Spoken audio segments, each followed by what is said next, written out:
Olá, pessoal! Será que agora foi? Será que agora tá tudo ok? Me fala aí, gente.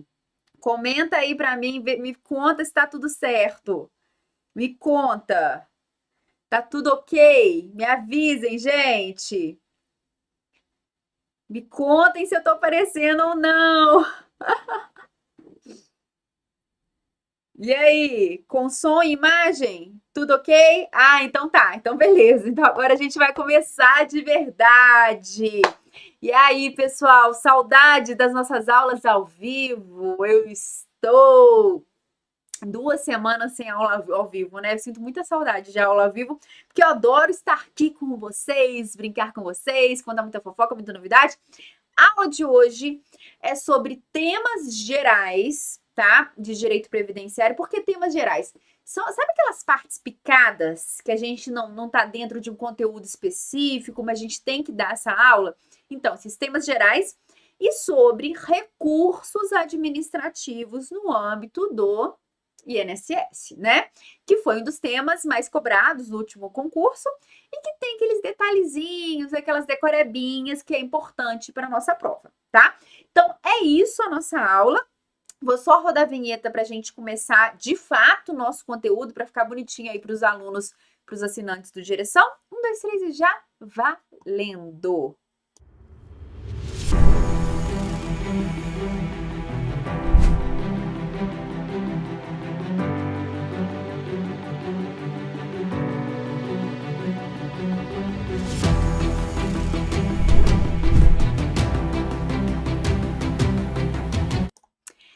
Olá, pessoal! Então vamos dar início à nossa aula de temas gerais e recursos administrativos. 1, 2, 3 e já valendo comigo na tela. Vamos começar falando aqui, gente, da indenização. Sabemos que é possível que o segurado, contribuinte individual, pague contribuições anteriores à sua inscrição, bastando para isso comprovar que exerceu atividade remunerada que o filie obrigatoriamente à Previdência Social. Obviamente, será exigida a qualquer tempo o recolhimento das correspondentes contribuições. Tal pagamento é o que se chama de indenização, que se presta a possibilitar a contagem de tempo de contribuição de períodos pretéritos não recolhidos em época própria. O que acontece, pessoal?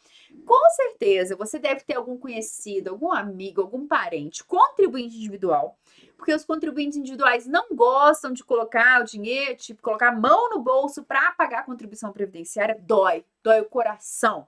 Porque quando você é empregado de carteira assinada e a empresa desconta automaticamente seu salário, beleza, você já está acostumado. Agora, o contribuinte individual, que recebe aquele dinheiro vivo e tem que pegar um pouquinho daquele dinheiro e pagar a contribuição previdenciária, o povo não gosta disso. Só que imagine a situação de um dentista que ficou aí uns 5 anos trabalhando sem recolher as contribuições previdenciárias. Então, ficou um tempinho trabalhando sem recolher, nunca tinha recolhido nada, embora ele fosse filiado, porque a filiação decorre do exercício da atividade remunerada, ele não recolheu. Chegou num dado momento, ele falou: opa! Eu quero contribuir esse tempo que eu deixei de recolher. Mandei mal. Eu deveria ter recolhido para contar meu tempo de contribuição para eu conseguir me aposentar. Esse contribuinte individual, ele pode fazer isso? Ele pode recolher as contribuições passadas daquele período que ele trabalhou, mas ele não recolheu? Sim, isso é possível.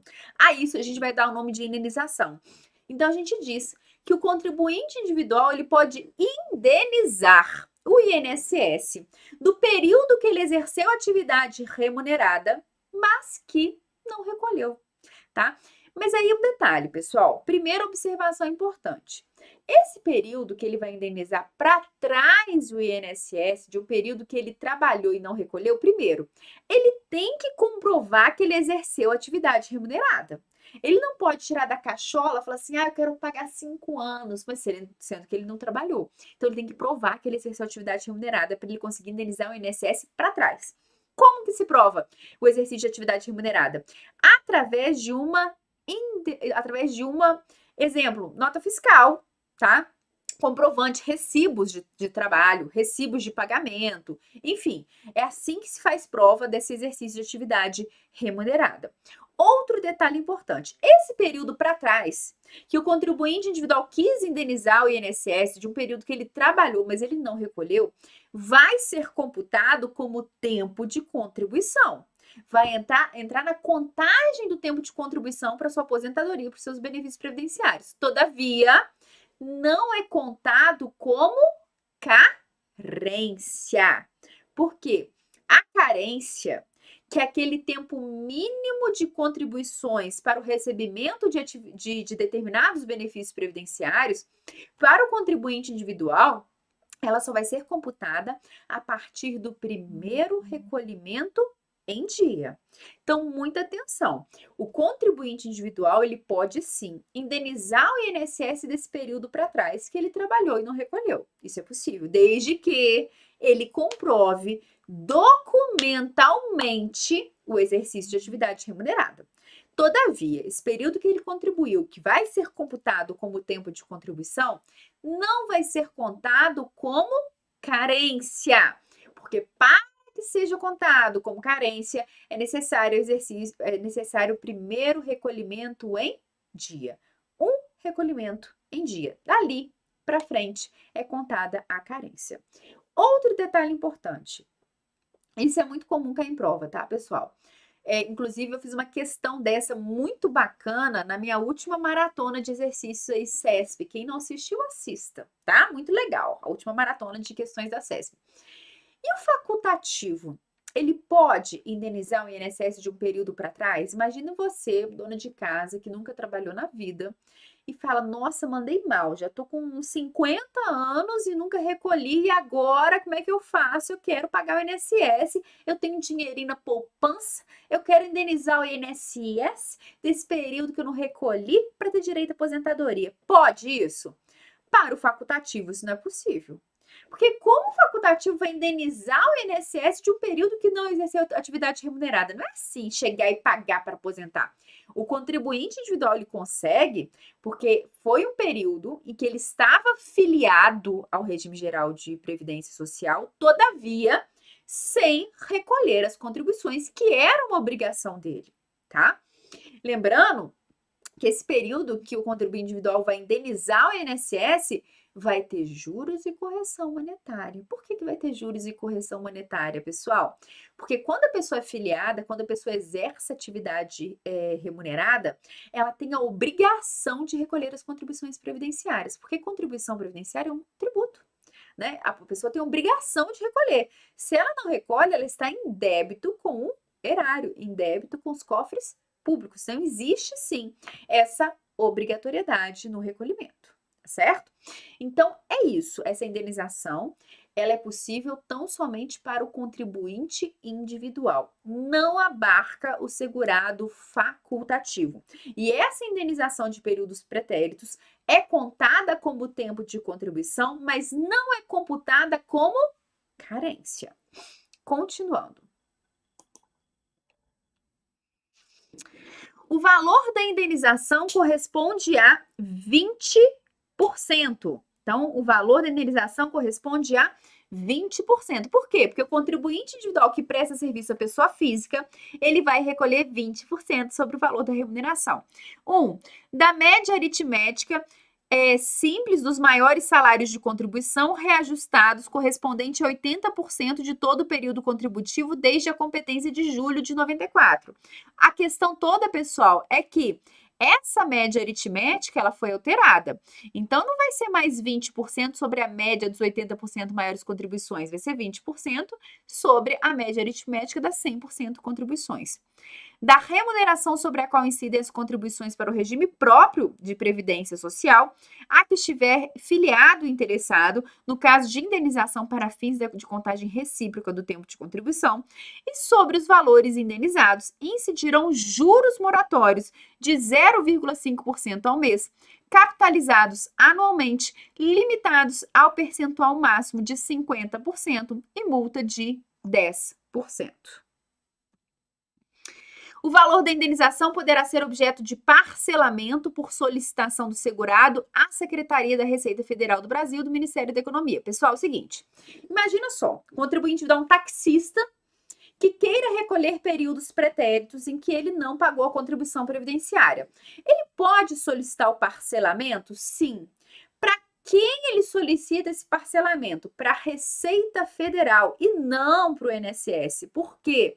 É uma obrigação da Receita Federal a arrecadação das contribuições previdenciárias. Então, o contribuinte individual que quer recolher essas contribuições pretéritas, ele vai solicitar o parcelamento, caso ele queira, à Receita Federal e não ao INSS. Outro detalhe, para que esse contribuinte individual que está indenizando a Previdência possa ter computado esse período que está pagando, que ele está parcelando, como tempo de contribuição, esse período só vai ser computado quando ele terminar o parcelamento. Exemplo, imagine um taxista que está indenizando o INSS, fazendo um parcelamento dos períodos pretéritos que ele deixou de recolher. No meio do caminho, ele fala, opa, quero me aposentar. Ou então, opa, sofri um acidente, quero me aposentar por invalidez. Beleza. Ele vai ter computado aquele período pretérito que ele está parcelando? Não. Ele só vai ter computado esse período pretérito que ele optou por parcelar quando finalizar o parcelamento.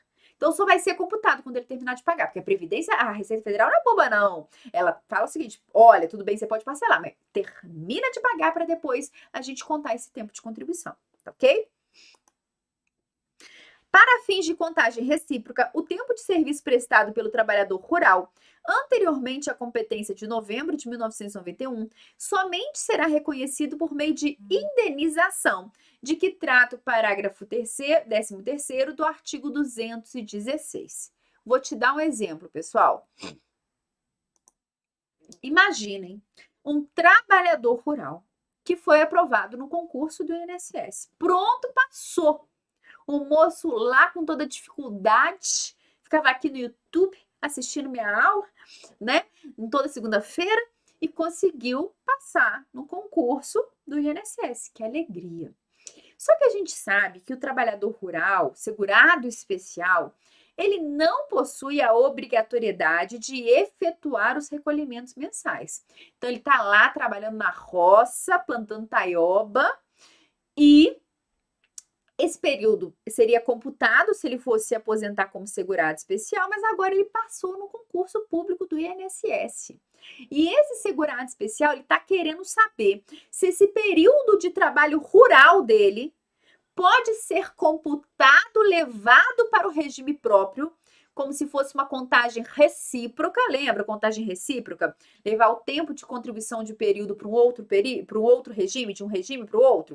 Então, esse segurado especial está querendo saber se ele pode levar esse período de contribuição, esse período de trabalho rural dele, no regime geral, para o regime próprio, agora que ele se tornou servidor público do INSS. O segurado especial ele pode sim levar esse período dele de trabalho rural para o regime próprio. Só que ele vai ter que indenizar o INSS. Por que ele vai ter que indenizar o INSS? Porque o trabalhador rural não possui obrigação de efetuar os recolhimentos mensais. Ele comprova, né, a carência para os benefícios previdenciários através do exercício da atividade rural. Mas se ele quer levar esse tempo como tempo de contribuição para o regime próprio de previdência social, ele vai ter que indenizar, ele vai ter que pagar o INSS para levar esse tempo como tempo de contribuição para o regime próprio. Vocês querem saber uma fofoca? Eu que gosto de contar fofoca. Vocês querem saber uma fofoca real? Real. Era uma vez, isso é verdade, tá? Um juiz do trabalho que passou num concurso público de cartório, tá? Concurso de cartório que ele passou, o cartório rendia assim, por coisinha pouca, singela, 600 mil por mês. Dá para assistir muito seriado, né? 600 mil reais por mês. Só que ele já estava quase se aposentando como juiz. Aí o que ele pegou e pensou? Opa, eu poderia me aposentar como juiz e exercer atividade lá no cartório. Porque se eu não tiver aposentado, eu vou ter que abrir mão da magistratura para ir para esse cartório. O que ele pegou e fez? Lá quando ele era jovenzinho, ele trabalhava na roça do pai, né? E ele pensou, opa, vou comprovar o exercício da atividade rural naquela área pequenininha de até 4 módulos fiscais que eu trabalhei e vou indenizar o INSS, porque aí eu consigo me aposentar e vou acumular, pessoa nem um pouco ambiciosa, né? Vou acumular minha aposentadoria enquanto juiz e o cargo lá, esse concurso, esse cartório, né? Enfim, aí ele entrou com um procedimento no INSS para tentar aprovar o exercício da atividade rural, para indenizar o INSS, para conseguir se aposentar como juiz e para ir para esse concurso de cartório. Então, só tô te dando esse exemplo, essa fofoca real. Final da história, não sei se ele conseguiu ou não, não sei o final da história, posso procurar saber. Mas eu tô te contando essa história porque no caso do rural, para levar esse tempo de atividade rural para outro regime previdenciário, ele tem que indenizar o INSS, tá ok? Isso é muito legal para cair em prova.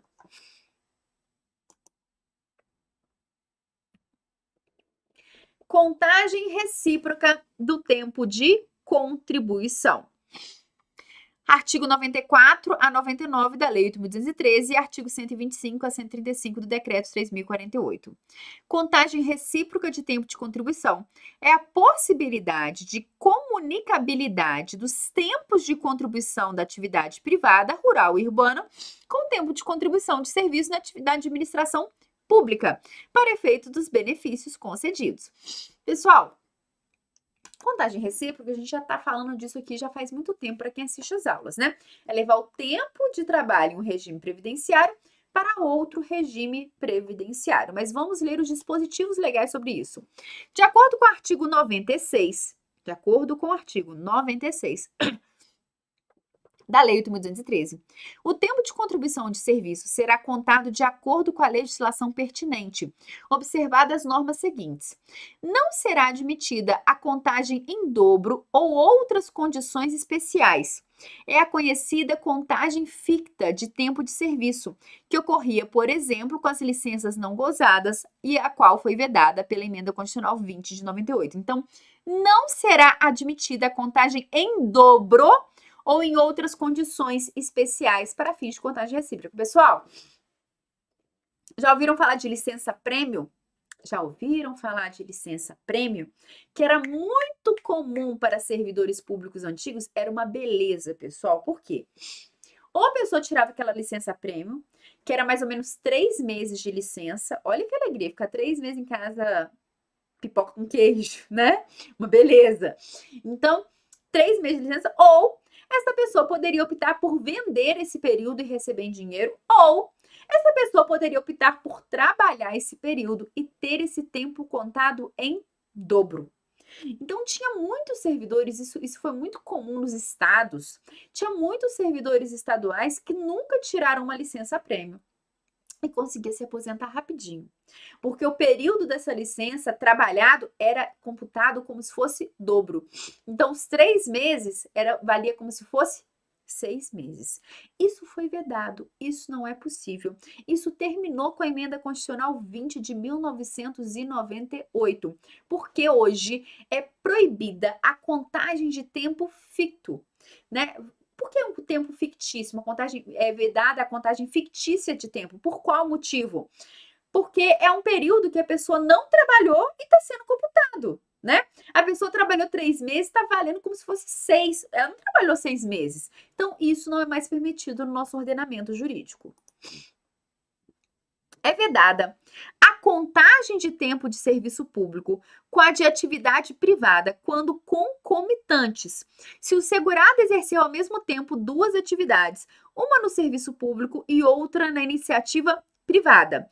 Não há como se pleitear contagem recíproca do período concomitante, se ele, todavia, habilitar-se a benefícios dos 2 regimes previdenciários. Então, é vedada a contagem de tempo público com de atividade privada quando concomitantes. Então, o que não é possível? Imagine uma pessoa que tem 15 anos de serviço público e, ao mesmo tempo, tem 15 anos de atividade privada. 15 anos no regime próprio, 15 anos no regime geral. É possível somar para dar 30 anos e a pessoa se aposentar? Não. Não pode, aí não pode, tá ok? Por quê? Ou você leva um tempo de um regime para o outro regime, Ou, então, você pode optar por aposentar em 2 regimes previdenciários distintos. Se você segue sua vida inteira recolhendo no regime próprio, recolhendo no regime geral, é possível ter 2 aposentadorias. O que não dá para fazer é somar os 2 períodos simultâneos concomitantes para ter direito a uma única aposentadoria. Isso não tem jeito. 3. Não será contado por um sistema o tempo de serviço utilizado para concessão de aposentadoria pelo outro. Se você utilizou o tempo previsto para aposentar em um regime previdenciário, você não pode utilizar em outro regime previdenciário, tá ok?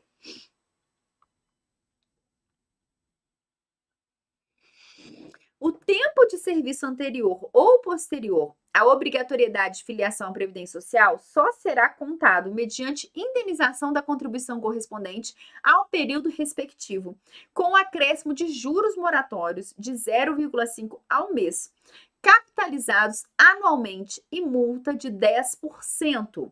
Então, o tempo de serviço anterior ou posterior à obrigatoriedade de filiação à Previdência Social só será computado mediante indenização, que foi justamente o que eu expliquei para vocês, a indenização de contribuição correspondente ao período respectivo, com acréscimos de juros moratórios de 0,5% ao mês, capitalizados anualmente e multa de 10%. Se o segurado não contribuiu para o regime previdenciário, somente poderá requerer a contagem recíproca se efetuar os devidos recolhimentos com juros e multa. Só um segundinho, pessoal. Pessoal, vou fazer um intervalinho, não é intervalinho não, vou dar só uma paradinha aqui para o pessoal arrumar esse vídeo. Tá dando algum piripaquezinho aqui no vídeo, tá? Um segundo, fica aí para eu continuar a explicação, tá? Um segundinho só.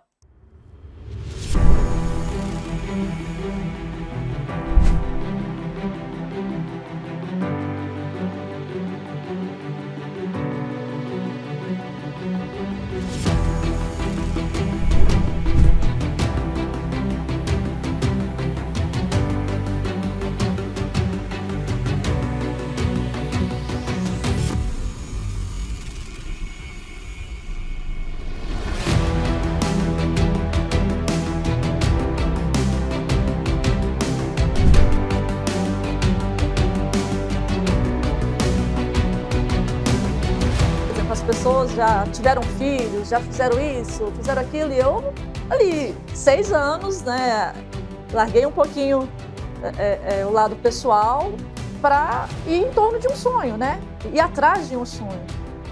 E se você perguntasse, hoje, a sensação que eu sinto nesse dia, 11 de junho de 2021, você faria tudo de novo, Jaqueline? Há 6 anos, você tomaria a mesma decisão? Eu vou te falar, eu tomaria. Antes de eu adquirir o Direção, eu só via vídeos gratuitos na internet, né? Mas eu vi que só com isso não seria suficiente para passar. Tá muito mais difícil passar hoje em dia, muito disputado. Aí eu comprei a assinatura do Direção. Estudei pelo PDF 2.0, porque eu já tinha visto algumas lives falando, eu gostei do material, muito interativo, já tem questões, já tem o PDF tudo junto. Então, eu na preparação para a PRF, eu estudei só pelo Direção mesmo. Não tem dessa de gênio, não. Quem está pensando assim está um pouco equivocado, né? Logicamente, tem sempre aqueles pontos fora da curva, mas, assim, em regra, a gente tem que se preparar com bastante antecedência, com foco mesmo, com dedicação, porque não é nada fácil. Mas é isso aí, né? A rotina é um pouco mais puxada pra gente que tem família formada, né? Filho, trabalha. Eu trabalho 8 horas por dia. Tenho 2 filhos pequenos, um de 2 anos e outro de 3 anos e 9 meses. Então, assim, não é nada fácil. Eu consegui estudar mais ou menos umas 3 horas líquidas. E no pós-edital eu estudava umas 4 no máximo, 4 e pouquinho, nada muito além disso. porque a gente também tem que dar atenção aqui para a turma, né, Renato? Mas é bem puxado.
pessoas já tiveram filhos, já fizeram isso, fizeram aquilo, e eu ali, 6 anos, né, larguei um pouquinho o lado pessoal para ir em torno de um sonho, né, ir atrás de um sonho.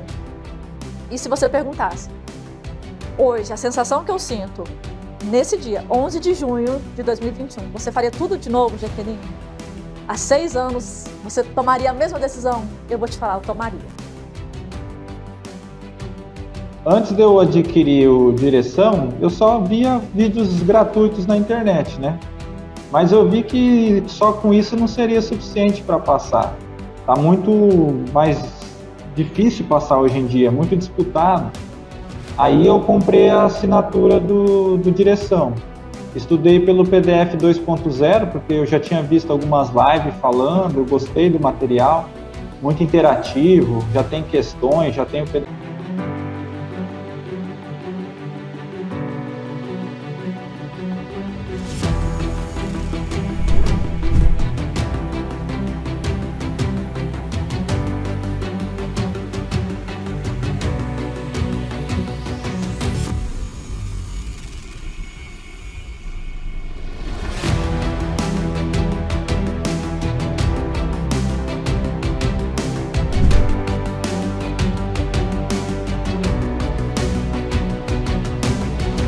As pessoas já tiveram filhos, já fizeram isso, fizeram aquilo, e eu ali, 6 anos, né, larguei um pouquinho o lado pessoal para ir em torno de um sonho, né, ir atrás de um sonho. E se você perguntasse, hoje, a sensação que eu sinto nesse dia, 11 de junho de 2021, você faria tudo de novo, Jaqueline? Há 6 anos, você tomaria a mesma decisão? Eu vou te falar, eu tomaria. Antes de eu adquirir o Direção, eu só via vídeos gratuitos na internet, né? Mas eu vi que só com isso não seria suficiente para passar. Tá muito mais difícil passar hoje em dia, muito disputado. Aí eu comprei a assinatura do Direção. Estudei pelo PDF 2.0, porque eu já tinha visto algumas lives falando, eu gostei do material, muito interativo, já tem questões, já tem o PDF tudo junto. Então eu na preparação para a PRF, eu estudei só pelo Direção mesmo. Não tem dessa de gênio, não. Quem está pensando assim está um pouco equivocado, né? Logicamente tem sempre aqueles pontos fora da curva, mas assim, em regra, a gente tem que se preparar com bastante antecedência, com foco mesmo, com dedicação, porque não é nada fácil. Mas é isso aí, né? A rotina é um pouco mais puxada, pra gente que tem família formada, né? Filho, trabalha. Eu trabalho 8 horas por dia, tenho 2 filhos pequenos, um de 2 anos e outro de 3 anos e 9 meses. Então assim, né? Voltei! Hoje tá cheio de adrenalina, né, gente? Vamos continuar lá no slide, vamos lá. Inciso 5º, é vedada a emissão de certidão de tempo de contribuição, CTC, com registro exclusivo de tempo de serviço sem a comprovação de contribuição efetiva, exceto para o segurado empregado, empregado doméstico, trabalhador avulso, e a partir de 1º de abril de 2003, para o contribuinte individual que presta serviço à empresa, obrigada a arrecadar a contribuição a seu cargo, observado o parágrafo 5º do artigo 4º da Lei 10.616. Então, é vedada a emissão de certidão de tempo de serviço com registro exclusivo do tempo de serviço sem a comprovação de contribuição efetiva, exceto empregado doméstico, avulso e o contribuinte individual que presta serviço à empresa. Pessoal, é o seguinte. Regra geral, para que exista a contagem do tempo de contribuição, tem que existir contribuição previdenciária. Só que nós temos uma exceção. Nos casos em que a obrigação de efetuar o recolhimento é da empresa, que a empresa deveria descontar do segurado e repassar à Previdência Social, repassar à Receita Federal propriamente dita, nesses casos vai existir uma presunção de recolhimento.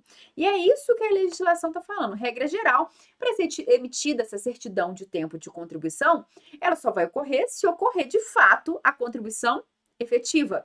Exceção, no caso do empregado doméstico e do avulso, quem efetua os recolhimentos é a empresa desconta da remuneração e efetua o recolhimento.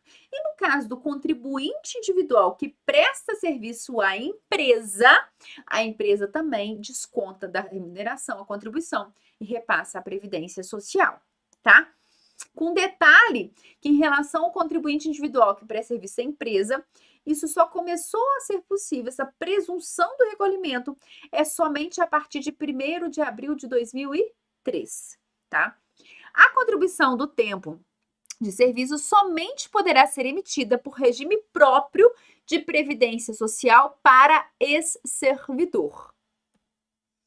É vedada a contagem recíproca de tempo de contribuição do regime geral de previdência social por regime próprio de previdência social, sem emissão da CTC correspondente, ainda que o tempo de contribuição do RGPS tenha sido prestado pelo servidor público ao próprio ente instituidor. É vedada a desaverbação do tempo em regime próprio de previdência social quando o tempo averbado tenha gerado a concessão de vantagem remuneratória ao servidor em atividade.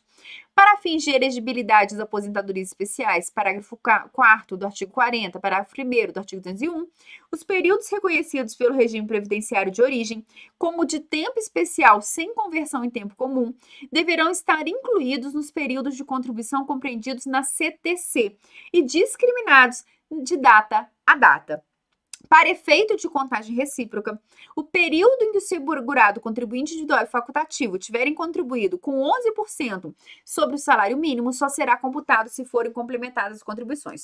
Outro detalhe importante, pessoal, aquele contribuinte individual e aquele facultativo que tiver optado pelo recolhimento simplificado, ao invés de recolher os 20% sobre a remuneração, recolher 11%, ou então no caso do MEI, que recolhe 5%, ou da dona de casa de baixa renda, que recolhe 5%, essas pessoas que optaram pelo recolhimento simplificado, pronto, passou no concurso, pode levar esse tempo de contribuição diferenciada para o regime próprio de previdência somente se indenizar a Previdência Social.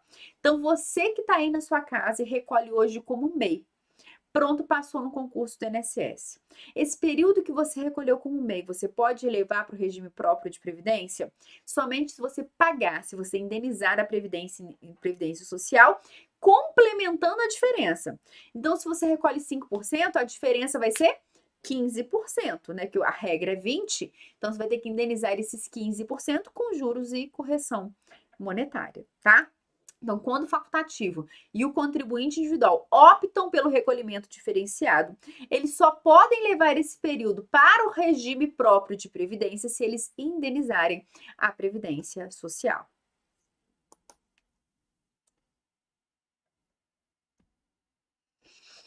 Decreto 10.410. Vamos lá.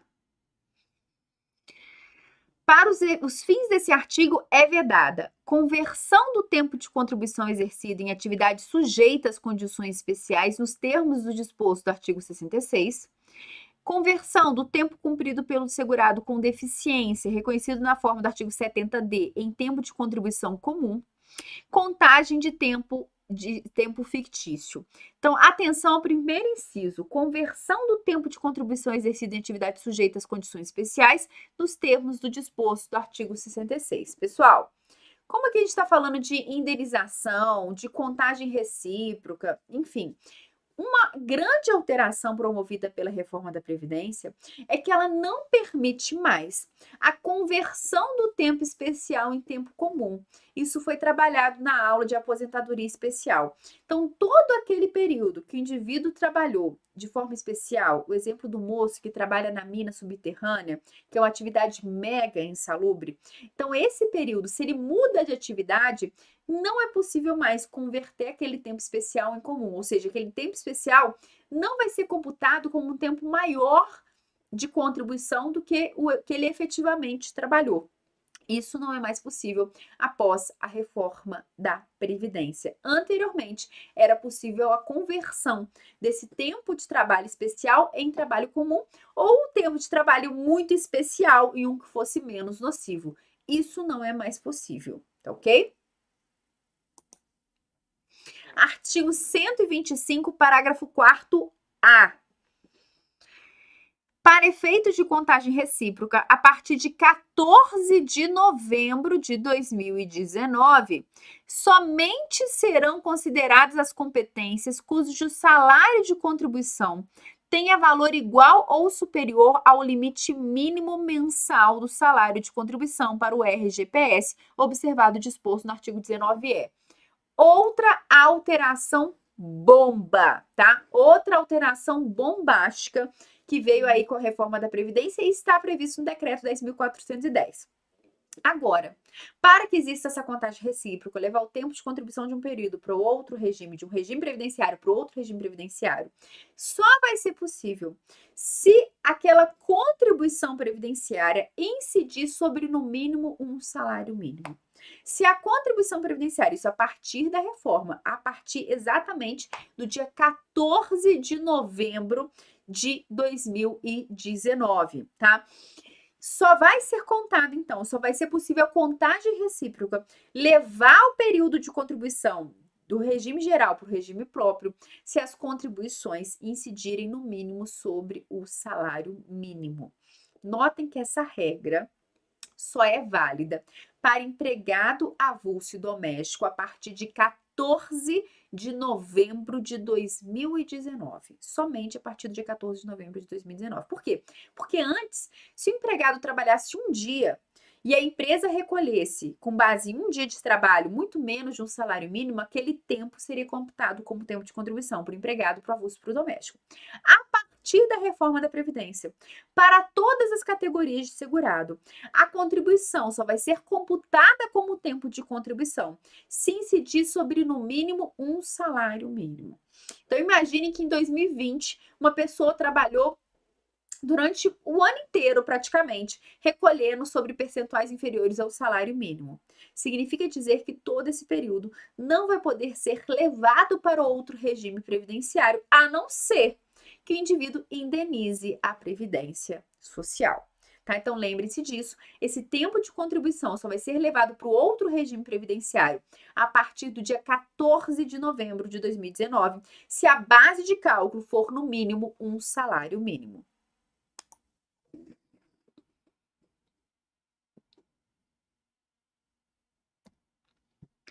Seguro defeso, pessoal, essa parte aqui é só para deixar claro que existe o seguro defeso, tá?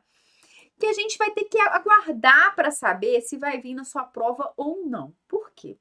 Seguro defeso é um benefício previdenciário que é como se fosse um seguro-desemprego dos pescadores, mas que não é gerido pelo INSS. Tá? Na verdade, agora voltou a ser gerido pelo INSS. Por um tempo, foi gerido pelo Ministério do Trabalho e Emprego, posteriormente voltou a ser gerido pelo INSS. Só que é algo muito específico, tá? Previsto em legislação própria, que na grande maioria das vezes não é cobrado no concurso do INSS. Não saibam que existe um seguro defeso, que é como se fosse um seguro-desemprego, durante o período de defeso, durante aquele período que o pescador não pode pescar, porque é época de desova, aquela coisa toda de preservação do meio ambiente, que não pode existir pesca, né? E por isso aquele pescador não pode pescar. E como é que ele vai sobreviver? Se ele sobrevive da pesca, como é que ele vai sobreviver? Por isso existe o seguro defeso, tá ok? Mas a gente tem que aguardar para saber se vai ser cobrada essa legislação específica ou não, que é a Lei 10.779 de 2003, tá ok? E também tem a lei aí 13.134. Desconto dos benefícios previdenciários. Pessoal, aqui a gente teve uma grande alteração agora em 2022. Pronto, fofoca bomba que eu tenho para te contar. A fofoca bomba do momento é que agora em 2022, não deve ter nem um mês que isso foi alterado, nós tivemos alteração na margem de consignado. É aquilo que todo aposentado quer saber. O povo gosta de fazer empréstimo, né? O povo gosta, ainda bem que o povo gosta de fazer empréstimo, porque estamos aí, caixa econômica, né? Ainda bem que o povo gosta de fazer empréstimo. Mas o que acontece? O aposentado adora um empréstimozinho, adora um carnê, né? Um carnê. Então, assim, o povo gosta de fazer um empréstimo, gosta de um consignado. E qual a alteração que nós tivemos? Que essa margem de consignado, que até então era 35%, passou a ser 45%. Nós tivemos, então, um aumento da margem de consignado. Então, o povo aposentado foi a loucura. O aposentado gosta de comprometer o saláriozinho dele. Às vezes ganha um salário mínimo, mas 45% tá lá no consignado, né, gente? No consignado. Então, é isso. Alteração bombástica agora de 2022. A margem de consignado, que até então era 35%, agora passou a ser 45%. Como é uma alteração mega ultra recente, grande probabilidade de vir aí cobrando a sua prova, tá? Então vamos lá. De acordo com o artigo 115 da Lei 8.213, podem ser descontados dos benefícios contribuições devidas pelo segurado à Previdência Social, pagamento administrativo ou judicial de benefício previdenciário ou assistencial indevido, ou além do devido, inclusive na hipótese de cessação do benefício pela revogação de decisão judicial, em valor que não exceda 30% da sua importância nos termos do regulamento. Então, primeiro, pode existir contribuições devidas ao segurado à Previdência Social quando for o caso, né? Pagamento administrativo ou judicial de benefício previdenciário ou assistencial indevido, ou além do devido, inclusive nas hipóteses de cessação do benefício pela revogação judicial. O que seria esse inciso segundo, pessoal? Lembra a época que galera entrou com tal da desaposentação? Você lembra que o pessoal, muita gente pedia para desaposentar? O que foi isso? Só para a gente entender esse inciso segundo. O que acontece, pessoal? Galera, o pessoal que tinha aposentado por tempo de contribuição e sofreu uma queda drástica no valor da aposentadoria, continuou trabalhando normalmente. Essas pessoas achavam injusto continuar trabalhando, continuar recolhendo, e o valor da aposentadoria ter sido tão pequeno, porque eles optaram por se aposentar cedo. Aí essas pessoas falaram o seguinte: opa, tem como. Tem como eu desaposentar para que seja feito um novo cálculo da minha aposentadoria para melhorar o valor do meu benefício, já que eu continuei trabalhando, continuei recolhendo? Então, inventaram essa tese da desaposentação. Vários juízes de primeiro grau concederam, né, deram favorável à causa, inclusive concedendo antecipação de tutela para que o INSS pagasse a mais a aposentadoria dessa galera. Então, olha só que, assim, gente, um pouco de responsabilidade do advogado. Eu, enquanto advogada, jamais pediria uma coisa dessas, né? Jamais pediria esse aumento de aposentadoria sem uma decisão final. Então, os vários juízes de primeiro grau concederam esse acréscimo no valor da aposentadoria, e muitos aposentados ficaram todos satisfeitos, começaram a receber uma aposentadoria um pouco maior, e o tempo foi passando e tal, foi tendo recurso atrás de recurso.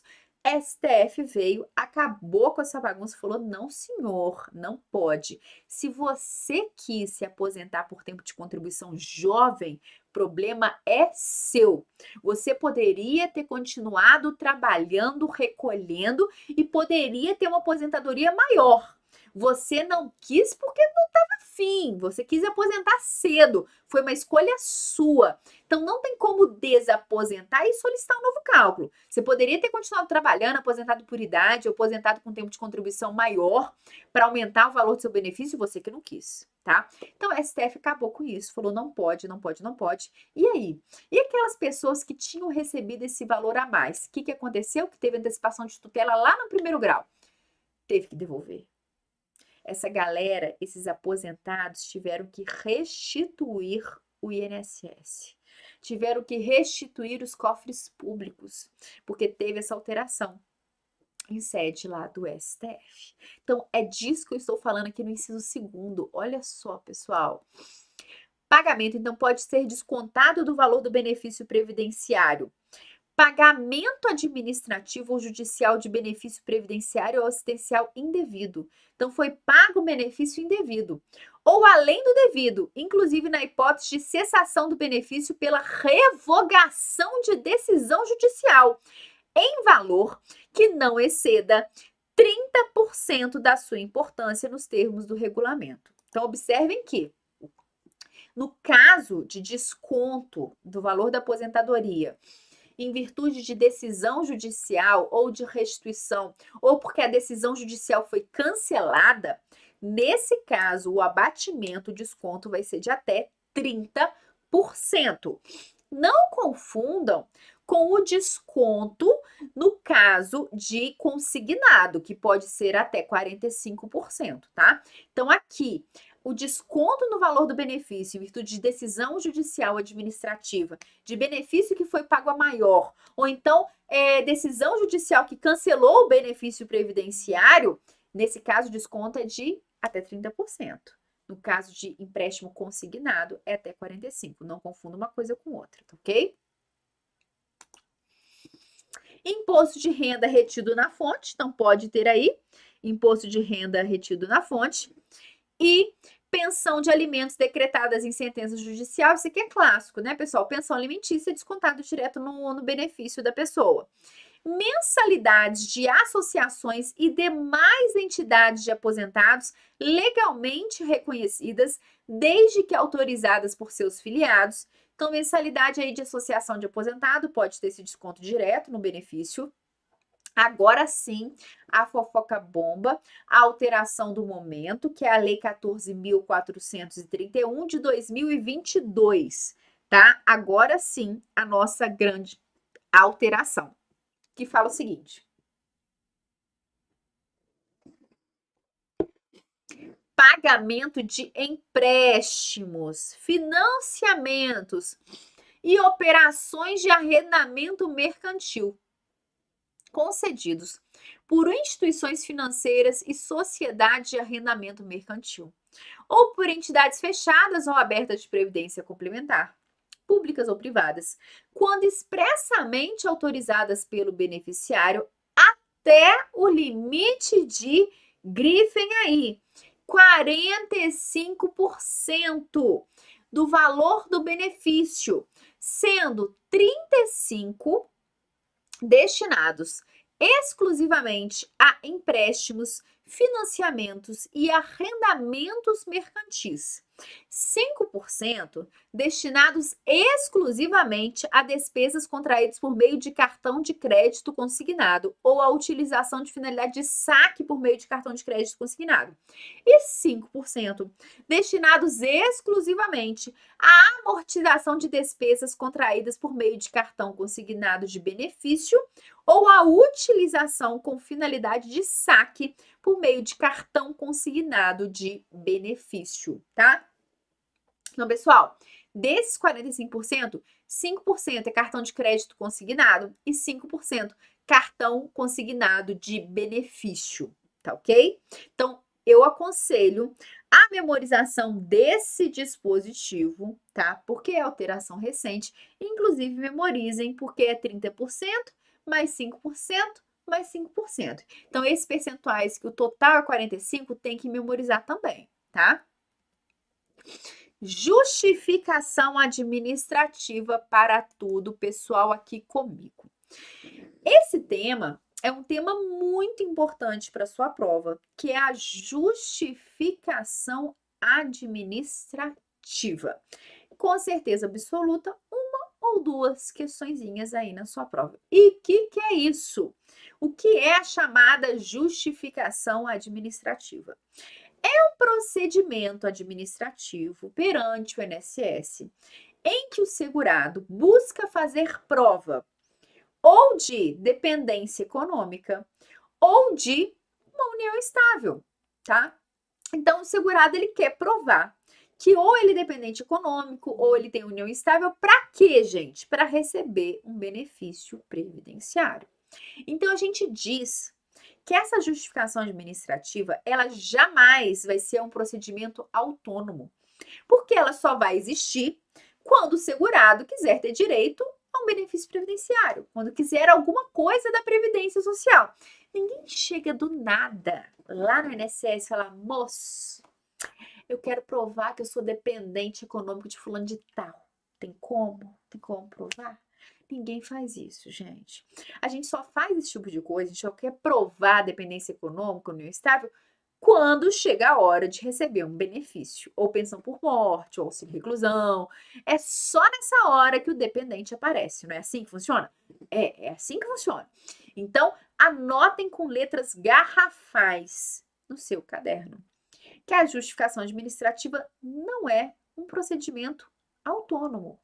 Ela vai existir para que o indivíduo faça prova de alguma situação para ter direito a um benefício previdenciário ou para que o indivíduo faça uma alteração no seu CNIS. Você sabe o que é o CNIS? Cadastro Nacional de Informações Sociais. Esse cadastro nacional, esse CNIS, tá? É um banco de dados do INSS. É nele que vai ter data de entrada e saída das empresas, tempo de contribuição, quais os valores da remuneração de todo mundo. Nesse momento, pessoal, eu vou te contar uma fofoca. Eu sinto falta do Ministério do Trabalho, que lá vê a remuneração de todo mundo. Eu podia contar para alguém? Não podia, porque se eu contasse para alguém seria improbidade administrativa. Mas eu olhava a remuneração da pessoa que foi dar na entrada no seguro-desemprego e falava: eu sei quanto você ganha, eu tô sabendo. Sim, você no INSS vai saber da remuneração da galera? Vai, olha que bacana. Você que tem a alma do fofoqueiro, você vai gostar, tá? É muito legal. Deixa eu te contar uma fofoca. Eu sei quanto que ganha um assistente de palco da época do Caldeirão do Hulk, que nem existe mais. Nessa época você vê que a pessoa tá velha, porque agora não existe mais Caldeirão do Hulk, né? Que ele foi pro Domingão do Faustão, que é Domingão do Hulk. Mas lembra aquelas moças bonitonas que dançava? Então, eu sei quanto que ela ganha. Você não sabe, mas eu sei. Por quê? Porque eu dei entrada no seguro-desemprego dela. Eu dei entrada. Eu sei quanto que ganha um jogador de futebol do Tupi. Você sabe o que é tupi? É o time de Juiz de Fora. Eu sei quanto que ganha. É relevante? Não, totalmente relevante. Mas eu sei quanto que ganha, tá? Por quê? Porque todas as informações estão lá no CNIS. Por que eu tô te contando isso? Se imagine uma pessoa que trabalhou de carteira assinada para uma empresa e de repente a empresa sumiu. A empresa desapareceu e não deu baixa na carteira de trabalho dessa pessoa. Essa pessoa quer resolver essa situação para não ter problema no futuro, né? Para resolver de fato. Então a empresa colocou uma data errada na carteira de trabalho. O que ela pode fazer? Ela pode entrar com um procedimento de justificação administrativa para corrigir esse cadastro dela no CNIS. Mas então saibam que a justificação administrativa ela não é um procedimento autônomo. Ela vai servir, ela vai ser utilizada quando o indivíduo quiser ter direito a um benefício previdenciário ou quando quiser corrigir o seu CNIS. E ela é utilizada na maioria das vezes para fazer prova de dependência econômica ou de união estável. Nessa justificação administrativa, é possível prova testemunhal. E nós tivemos uma alteração, porque agora é possível, no mínimo, 2 testemunhas, tá? Então, é possível, sim, essa prova testemunhal. Então, vocês entenderam o que é a justificação administrativa? É um procedimento administrativo que ocorre perante o INSS quando o segurado quer provar união estável, porque às vezes não tem aquela união estável no cartório, né? Às vezes a pessoa viveu junto, tinha continha de luz junta, tinha uma poupancinha conjunta, aquela coisinha toda, mas não tinha aquela união estável no cartório, então ela teria que fazer prova dessa união estável, justificação administrativa. Ou então, um pai que quer receber pensão por morte do filho, quer comprovar que dependia economicamente do filho. Justificação administrativa. Então, é esse o objetivo da justificação administrativa. Entendido? Então, vamos comigo na tela. Conceito. Vamos lá. É o procedimento utilizado para suprir a falta ou insuficiência de documento ou produzir prova de fato ou circunstância de interesse dos beneficiários perante a Previdência Social, tá? Então, é o procedimento utilizado para suprir a falta ou insuficiência de documento ou produzir prova de fato ou circunstância de interesse do beneficiário perante a Previdência Social. Vedação. A justificação administrativa não poderá ser utilizada quando o fato a comprovar exigir registro público de casamento, de idade, de óbito ou de qualquer ato jurídico para o qual a lei prescreva forma especial. Isso é muito importante, isso cai em prova. É o seguinte, pessoal, se aquele fato, aquela situação, tiver uma certidão de cartório que comprove aquela situação, para que você vai entrar com a justificação administrativa? Para quê? Pessoa morreu, tem certidão de óbito. Você vai entrar com uma justificação administrativa para provar que ela morreu? Não. Para provar uma data de nascimento de alguém, você vai entrar com a justificação administrativa? Não tem certidão de nascimento. Para provar que é casado, tem certidão de casamento. Então, todas aquelas situações em que tiver uma prova cartorária dela, de idade, de nascimento, de óbito, todas as situações relacionadas à idade, nascimento e óbito, que existe uma certidão que comprove isso, não tem como fazer justificação administrativa. Por quê, gente? É uma perda de tempo, porque já existe um documento público que faz prova dessas situações, tá? Então, nesse caso, não vai ser aberta a justificação administrativa e isso cai em prova. Isso despenca em prova. Não é um processo administrativo autônomo. A justificação administrativa é parte do processo de atualização de dados do CNIS ou de reconhecimento de direitos, vedada a sua transmissão na condição de processo autônomo. Então, a justificação administrativa é parte do processo de atualização de dados do CNIS ou de reconhecimento de direito. Então, o objetivo da justificação ou é atualizar dados do CNIS ou reconhecer direitos, vedada a sua tramitação na condição de processo autônomo. Hipótese de utilização. somente será admitido o processamento de justificação administrativa na hipótese de ficar evidenciada a inexistência de outro meio capaz de configurar a verdade do fato alegado e o início de prova material apresentado levar à convicção de que se pretende provar. Então, olha só, somente será admitido o processo de justificação administrativa na hipótese de ficar evidenciada a inexistência de outro meio capaz de configurar a verdade do fato alegado. Gente, uma certidão de nascimento, uma certidão de casamento, tá? E o início de prova material apresentado levar à convicção de que se pretende provar. Prova testemunhal. Não é admitido prova exclusivamente testemunhal, salvo por motivo de força maior ou caso fortuito. Pegadinha CESP. É vedado prova exclusivamente testemunhal, em qualquer hipótese, na justificação administrativa. Errado. Por quê? Temos exceção. Regra. Não é possível prova exclusivamente testemunhal, porque, por exemplo, para provar uma união estável, a pessoa vai fingir que tem união estável com fulano que sabe que morreu, que não deixou nenhum dependente, quer receber uma pensãozinha. Aí ela leva o primo, o tio, o vizinho, a galera toda para provar que tem união estável. Ia ficar muito fácil, né?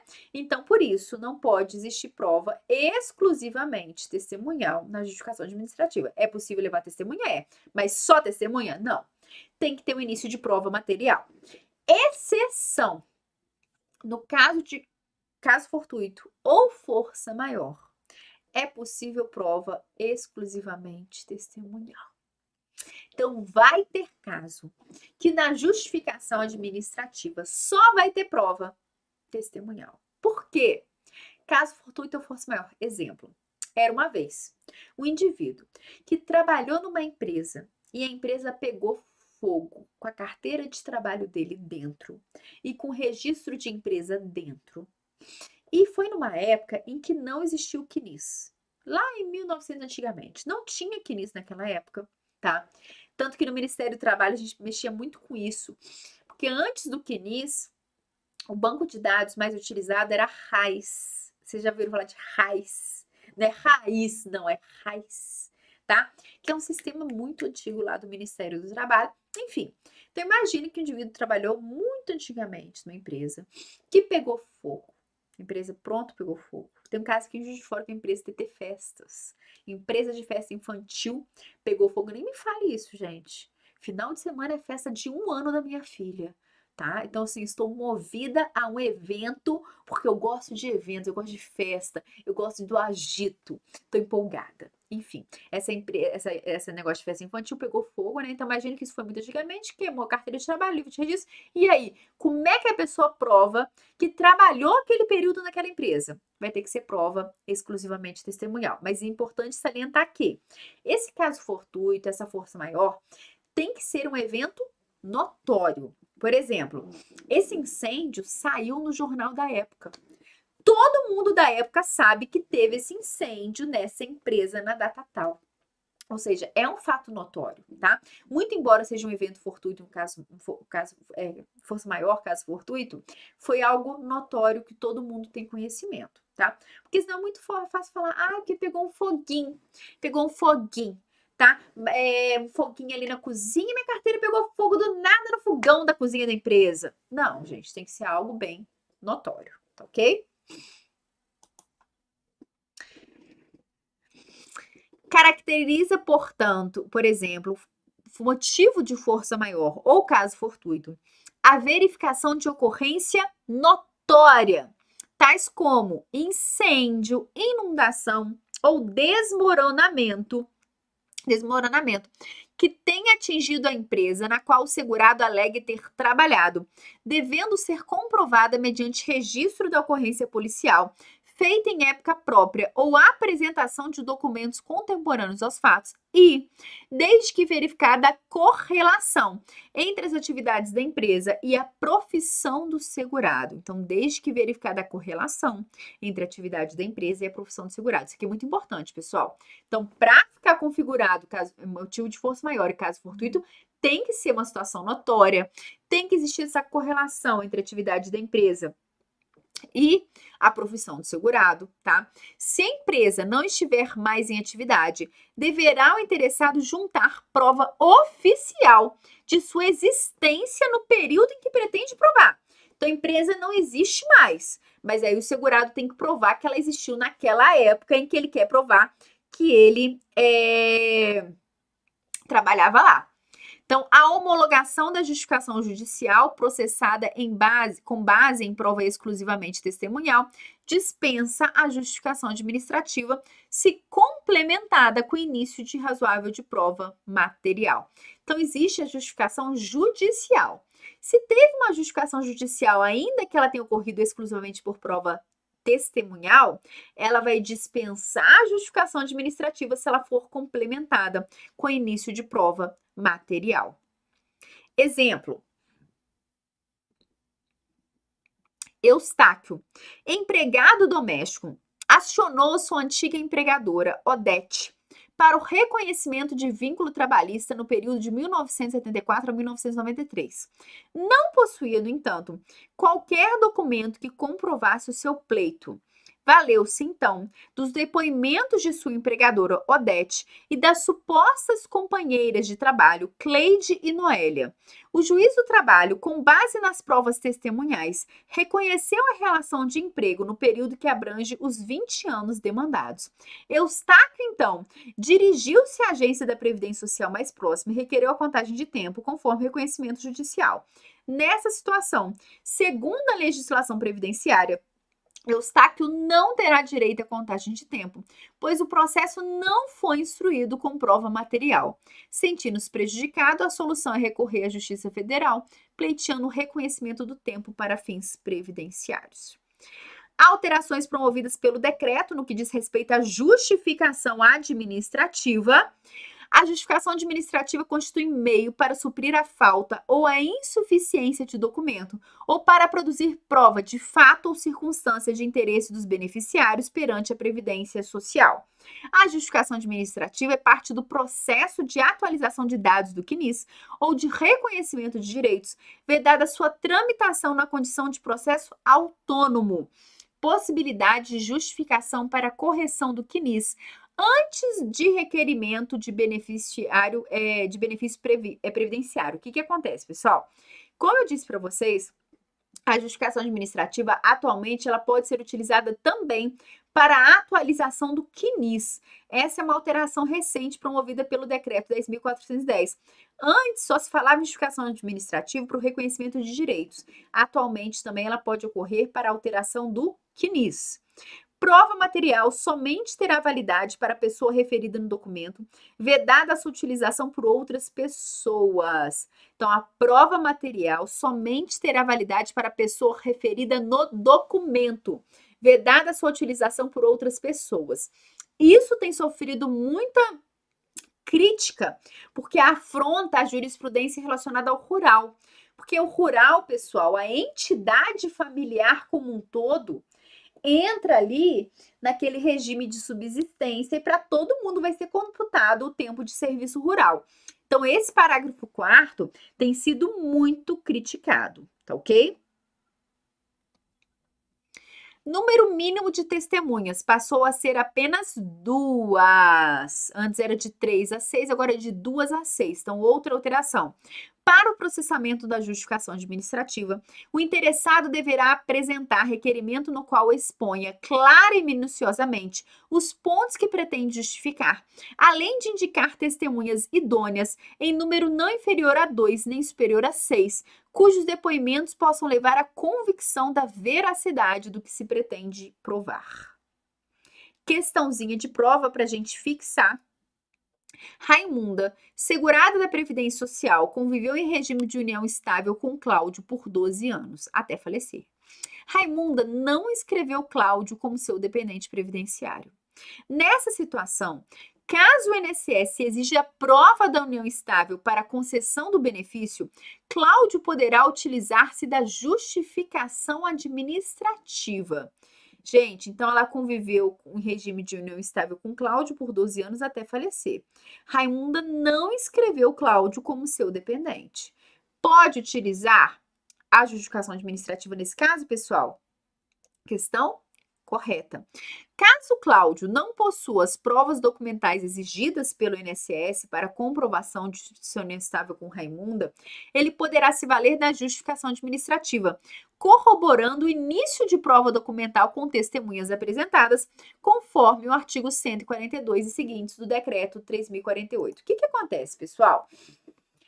É sempre necessário entrar com uma justificação administrativa para provar a união estável? Nem sempre é necessário. Porque, às vezes, no momento lá do requerimento da pensão por morte, se a pessoa tiver o número mínimo de documentos necessários para fazer prova da união estável, que atualmente são 2 documentos previstos em lei, tá ok, bastou, provou, colocou o documento lá e tal, não precisa de justificação administrativa. Mas, às vezes, a pessoa não tem esses 2 documentos para fazer prova da união estável. E aí, como é que fica? E aí, como é que faz? Aí, você pode entrar com a justificação administrativa, ter pelo menos um documento que comprove a união estável e o restante provar com testemunha, entendeu? Mas não é sempre que você vai ter que entrar com a justificação administrativa para fazer prova de uma união estável, para fazer prova de uma dependência econômica. Se você tiver os 2 documentos previstos na legislação, basta. Basta um requerimento simples no momento da pensão por morte ou do auxílio reclusão. Agora, faltou documento, aí sim seria o caso de justificação administrativa. Pelo menos algum documento, o início de prova material tem que ter, mas que pode ser corroborado com a presença dessas testemunhas. INSS digital e intercâmbio de informações sigilosas, que é o artigo 124A. Pessoal, esse artigo 124A, na época, falava de requerimentos de benefícios previdenciários online, tá? Falava assim, o INSS vai desenvolver a tecnologia da informação para solicitar esses benefícios online, parará, parará, parará. E o que essa legislação foi alterada em 2019. E o que aconteceu posteriormente? O que aconteceu aí pra gente? Pandemia. E o que aconteceu com a pandemia? Obrigatoriamente, os requerimentos previdenciários passaram a ser feitos online. Tanto que foi desenvolvido aquele aplicativo Meu INSS, tá? Que a pessoa pode requerer o benefício através do aplicativo, acompanhar a concessão do benefício previdenciário pelo aplicativo, ou então entrar lá direto no site do INSS e solicitar o benefício previdenciário. Isso em 2019 era uma previsão, era um sonho do INSS, era uma meta do INSS, que ocorreu forçadamente, posteriormente, em virtude da pandemia, tá? Então, com a pandemia, todo mundo correu. Eu amo não, credo, não amo a pandemia foi coisa horrorosa, muito triste, perdemos várias pessoas, já ia falar besteira aqui, ia ser massacrada. Foi horrível, mas teve um ponto positivo, requerimentos online, tá? As pessoas não deixaram de enfrentar filas quilométricas, gigantesca, para solicitar um requerimento online. Então, muito embora a pandemia tenha sido tenebrosa, terrível, nesse aspecto, ela foi positiva. Porque imagina só a pessoa doente de auxílio-doença na fila do INSS. Aqui em Juiz de Fora, a fila do INSS rodava o quarteirão, tá? Era filas, assim, quilométricas, gigantescas. Imagina uma pessoa passando mal de auxílio-doença na fila para requerer um benefício previdenciário. Totalmente desumano. Então, esse foi um ponto muito positivo aí, porque obrigatoriamente a administração pública teve que correr, que era algo que ela já devia ter providenciado há muito tempo, mas ela teve que correr porque ela tinha que dar conta, tá ok? Não é ainda grandes maravilhas, não, porque ainda tem muita coisa errada, é muito demorada a concessão de benefício previdenciário, tem muita coisa ruim ainda, mas melhorou bastante nesse aspecto, tá ok? Vamos lá. De acordo com o artigo 124A da Lei 8.213, o INSS deve utilizar o processo administrativo eletrônico para requerimento de benefícios e serviços e disponibilizar canais eletrônicos de atendimento. E a regulamentação do chamado INSS digital, que visa modernizar o processo de concessão e revisão dos benefícios previdenciários com o uso da informatização. O INSS deve facilitar o atendimento, o requerimento, a concessão, a manutenção e a revisão de benefícios por meio eletrônico, implementando procedimentos automatizados de atendimento e prestação de serviços por meio de atendimento telefônico e de canais remotos. Hoje em dia, nós temos aí o 135. Você liga para o 135, tá? E você pergunta lá, marca um horário, se for o caso de perícia, agenda, tira informações lá sobre os benefícios previdenciários, ok? Poderão ser celebrados acordos de cooperação na modalidade de adesão com órgãos e entidades da União, dos Estados, Distrito Federal, municípios, para recepção de documentos e apoio administrativo às atividades do INSS que demandem serviços presenciais. Tais serviços podem ser executados pelas instituições financeiras pagadoras de benefício administrativo pelo INSS. Pessoal, em aula passada, eu já tinha te contado a fofoca que seria possível, tá? Que cartórios fossem responsáveis pela entrada em benefícios previdenciários. Ainda bem que veio aí essa questão da digitalização, porque senão muito servidor público do INSS ia perder, né, a possibilidade de um emprego, de um cargo público para o pessoal, para a galera de cartório, ok? Mas, o que a legislação está falando, gente? Instituições financeiras pagadoras de benefício previdenciário podem ser utilizadas para o recebimento de documentos. Olha só, vamos ler de novo isso aqui? Ó, poderão ser celebrados acordos de cooperação na modalidade de adesão com órgãos e entidades da União, Estado, Distrito Federal, municípios, para recepção de documentos e apoio administrativo às atividades do INSS que demandem serviços presenciais. Tais serviços podem ser executados pelas instituições financeiras pagadoras de benefícios administrativos pelo INSS. Exemplo, pode o INSS fazer um convênio com a Caixa Econômica no que diz respeito a alguma administração de benefício previdenciário? Pode. Pode sim. Torçam para que não seja feito, né? Porque diminui o número de vagas para o concurso do INSS. Mas isso não foi feito até o momento, gente. Então não vai influenciar em nada o concurso de vocês, tá?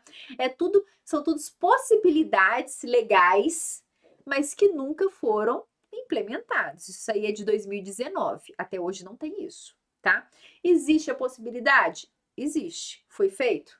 Não. Ainda bem. Ainda bem, né? Porque tomara que esse concurso do INSS chame bastante gente. Já o artigo 124b da Lei 8.213 dispõe que o INSS, para o exercício de suas competências, terá acesso a todos os dados de interesse para a recepção, análise, a concessão, a revisão e a manutenção de benefícios por ele administrados, como, por exemplo, registros do SUS, movimentação das contas do FGTS, mantido pela Caixa. Então, olha só, dispõe o INSS para o exercício de sua competência terá acesso a todos os dados de interesse para recepção, análise, concessão e revisão de manutenção de benefícios administrativos. Gente, hoje em dia, o cartório, se existe um óbito, ele comunica imediatamente o INSS. O INSS tem acesso ao banco de dados do SUS, tem acesso ao FGTS da Caixa Econômica Federal. Isso lá no Ministério do Trabalho a gente também conseguia. A gente tinha acesso a CNIS, acesso ao Fundo de Garantia através do sistema da Rede Caixa. Enfim, coisa que eu tinha acesso no Ministério do Trabalho e não tenho acesso hoje como advogada da Caixa, olha só. Então, assim, por quê? O objetivo é que a administração pública tenha acesso ao maior número de bancos de dados públicos para que ela seja mais efetiva, né? Para que seja mais efetiva. Igual antigamente a pessoa tinha que correr e cancelar o benefício rapidinho para não receber a mais e ter que restituir. Hoje em dia o cartório vai lá e comunica automaticamente. É importante cancelar o benefício quando a pessoa morre? É. Mas o cartório hoje em dia está sendo mais rápido, tá? Ele é mais rápido e avisa o INSS, tá ok? Recursos das decisões administrativas. Pessoal, vamos dar uma pausazinha aqui de 5 minutinhos, 10 minutinhos. É só beber uma aguinha, tá? É uma aguinha, é um café, tá ok? Deixa eu dar um print aqui. É um cafezinho, uma aguinha, uma coisinha rápida. Eu vou pegar um pedaço de queijo, pipoca com queijo, porque eu tô com fome, tá? tá? E vou recarregar minha água, mas é jogo rápido. No máximo, estourando 5 minutinhos, tá ok? Já já eu volto.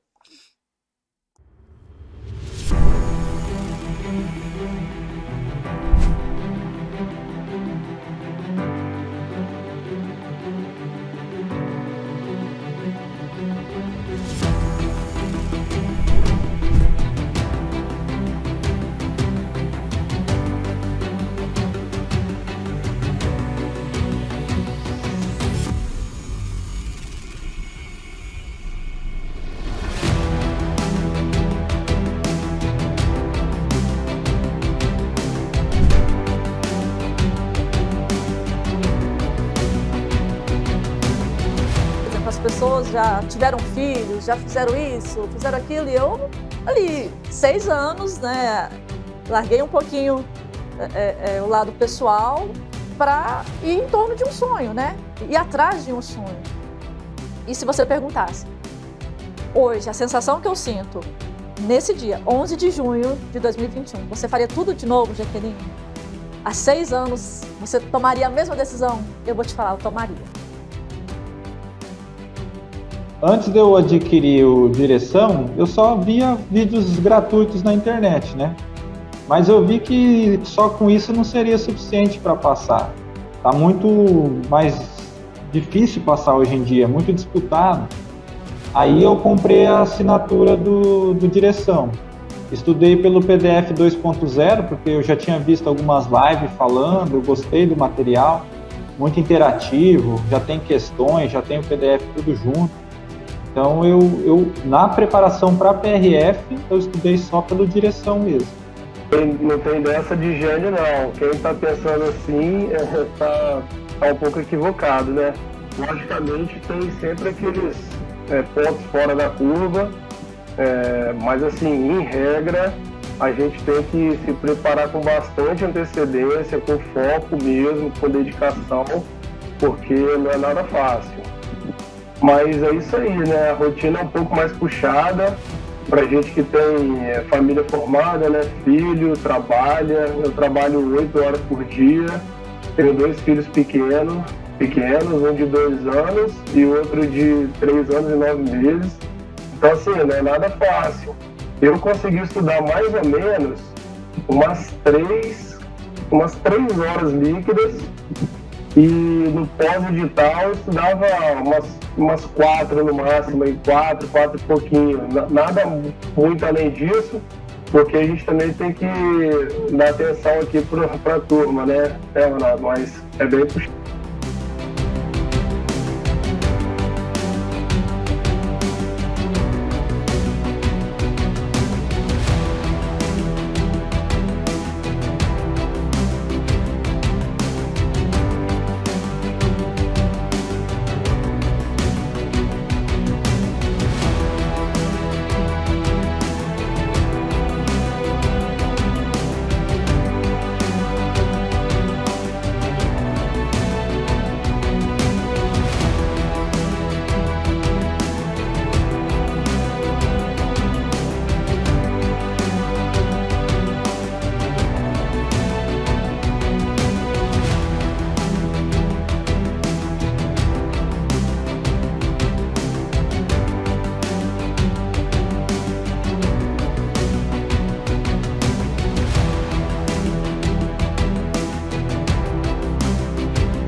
já tiveram filhos, já fizeram isso, fizeram aquilo, e eu ali, 6 anos, né, larguei um pouquinho o lado pessoal para ir em torno de um sonho, né, ir atrás de um sonho. E se você perguntasse, hoje, a sensação que eu sinto nesse dia, 11 de junho de 2021, você faria tudo de novo, Jaqueline? Há 6 anos, você tomaria a mesma decisão? Eu vou te falar, eu tomaria. Antes de eu adquirir o Direção, eu só via vídeos gratuitos na internet, né? Mas eu vi que só com isso não seria suficiente para passar. Tá muito mais difícil passar hoje em dia, muito disputado. Aí eu comprei a assinatura do Direção. Estudei pelo PDF 2.0, porque eu já tinha visto algumas lives falando, eu gostei do material, muito interativo, já tem questões, já tem o PDF tudo junto. Então eu na preparação para a PRF, eu estudei só pelo Direção mesmo. Não tem dessa de gênio, não. Quem está pensando assim está um pouco equivocado, né? Logicamente tem sempre aqueles pontos fora da curva, mas assim, em regra, a gente tem que se preparar com bastante antecedência, com foco mesmo, com dedicação, porque não é nada fácil. Mas é isso aí, né? A rotina é um pouco mais puxada, pra gente que tem família formada, né? Filho, trabalha, eu trabalho 8 horas por dia, tenho 2 filhos pequenos, um de 2 anos e outro de 3 anos e 9 meses. Então, assim, não é nada fácil. Eu consegui estudar mais ou menos umas 3... Voltei, pessoal, voltei. Nossa, estando uma fofocaiada hoje, hein? Fofocaiada aí nesse grupo, peraí. Ai, gente, calma, calma. Pronto. Peraí, pra cá, isso. Então, vamos então a esse tema importantíssimo, que é recursos administrativos, que tivemos várias questões no último concurso do INSS, mas temos alterações promovidas pelo decreto 10.410, tá ok? Vamos lá. Recursos das decisões administrativas. Em relação aos benefícios, os segurados e dependentes podem recorrer das decisões indeferitórias de benefícios, instaurando um processo administrativo de benefícios, PAB, tá? Processo administrativo fiscal. Quando o fisco constata o não recolhimento total ou parcial das contribuições previdenciárias, a falta de pagamento reembolsado, salário-família, salário-maternidade, ou descumprimento de obrigação acessória, lavra um auto de infração ou notificação de lançamento, que é o artigo 37 da Lei 8.212. O auto de infração, por descumprimento de obrigação acessória, deve ser lavrado com discriminação clara e precisa da infração e das circunstâncias que lhe foi praticada, dispositivo legal infringindo a penalidade aplicada e os critérios de sua graduação, indicando o local, data e hora de sua lavratura. Pessoal, isso aqui é importante. O que acontece? Perante o INSS, é possível a abertura de processos administrativos que envolvam benefícios previdenciários. Benefício que não foi concedido, benefício cujo valor não foi concedido corretamente. Então, em relação a benefícios previdenciários, os recursos administrativos, processos administrativos são abertos perante o INSS. Agora, em relação a contribuições previdenciárias, quando uma empresa, por exemplo, deixa de recolher uma contribuição previdenciária, ou quando o segurado vai requerer um parcelamento de contribuição previdenciária e ficou devendo, enfim. Em relação a contribuições previdenciárias, o processo administrativo corre perante a Receita Federal. Isso já foi questão de prova CESP. Então, vai depender qual é o objetivo do processo administrativo, do recurso administrativo. Se o foco for benefício, ele corre perante o INSS. Se o foco for contribuição previdenciária, esse processo administrativo, esse recurso vai correr perante a Receita Federal. Atualmente, o julgamento administrativo compete às delegacias da Receita Federal do Brasil de julgamento, órgãos de deliberação interna e natureza colegiada da Secretaria da Receita Federal do Brasil. Em instância única, aqui, pessoal, estou falando então de processo administrativo que corre perante a Receita Federal, cujo objetivo são as contribuições, tá? Então, o julgamento administrativo compete às delegacias da Receita Federal do Brasil de julgamento, órgãos de deliberação interna e natureza colegiada da Secretaria da Receita Federal do Brasil. Letra A.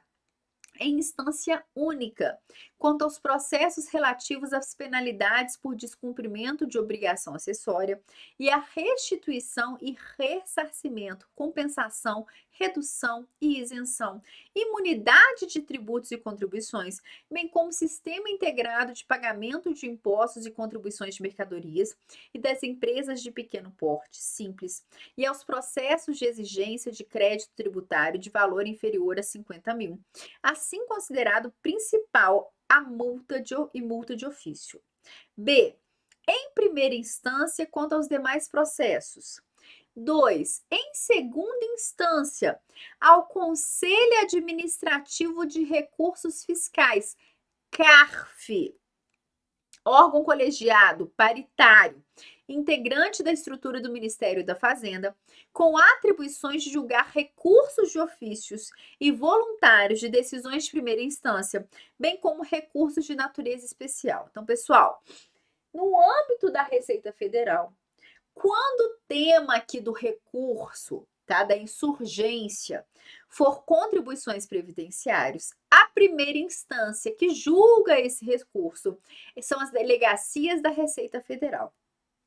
Ah, manteve a decisão e você não está concordando, você vai recorrer para quem? Para o Conselho Administrativo de Recursos Fiscal, CARF, ok? Recebido o auto de infração, o contribuinte tem um prazo de 30 dias para efetuar o pagamento ou apresentar a defesa.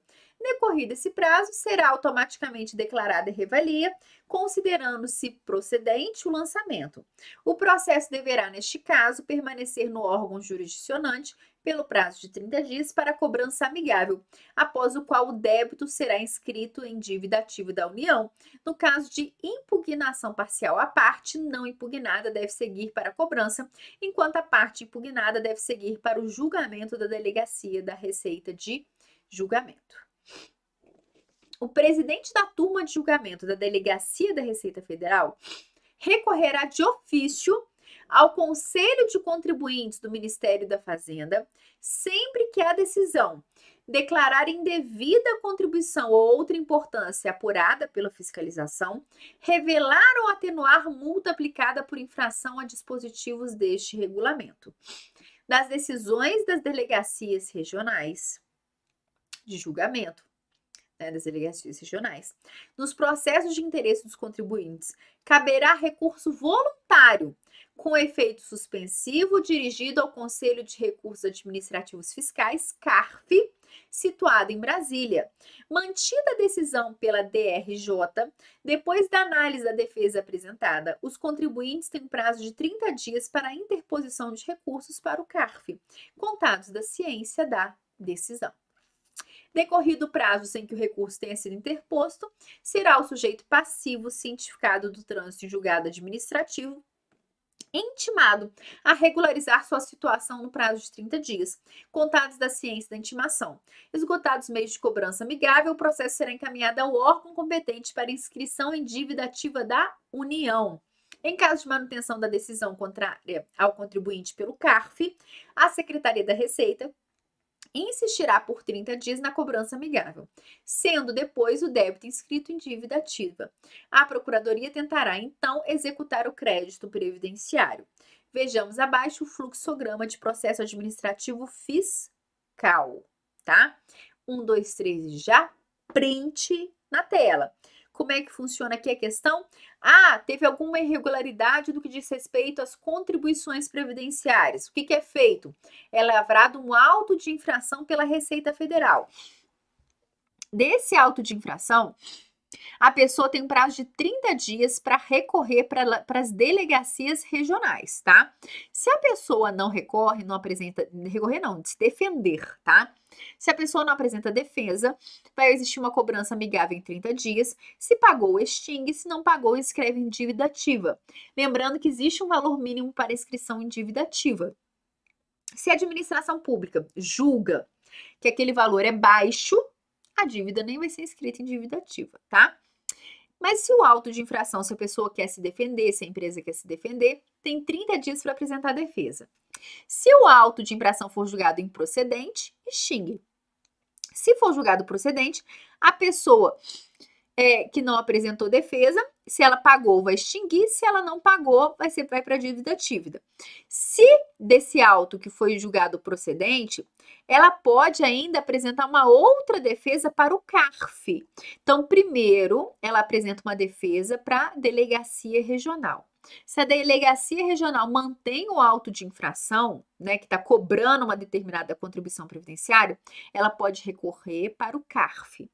Do CARF, se for improcedente, extingue. Se for procedente, cobrança amigável em 30 dias. Se pagou, extingue. Se não pagou, escreve em dívida ativa, tá ok? Então, aquilo ali, pessoal, só para a gente entender como funciona o processo administrativo no âmbito da Receita Federal. O nosso principal objetivo aqui é o processo administrativo no âmbito do INSS, de benefício previdenciário. Mas pode cair essa parte da Receita Federal para você? Pode cair, tá? Então, tá ali um quadrinho explicando como funciona essa parte de processo administrativo no âmbito da Receita e como seria no âmbito do INSS. Agora a gente vai ver. Processo administrativo de benefícios.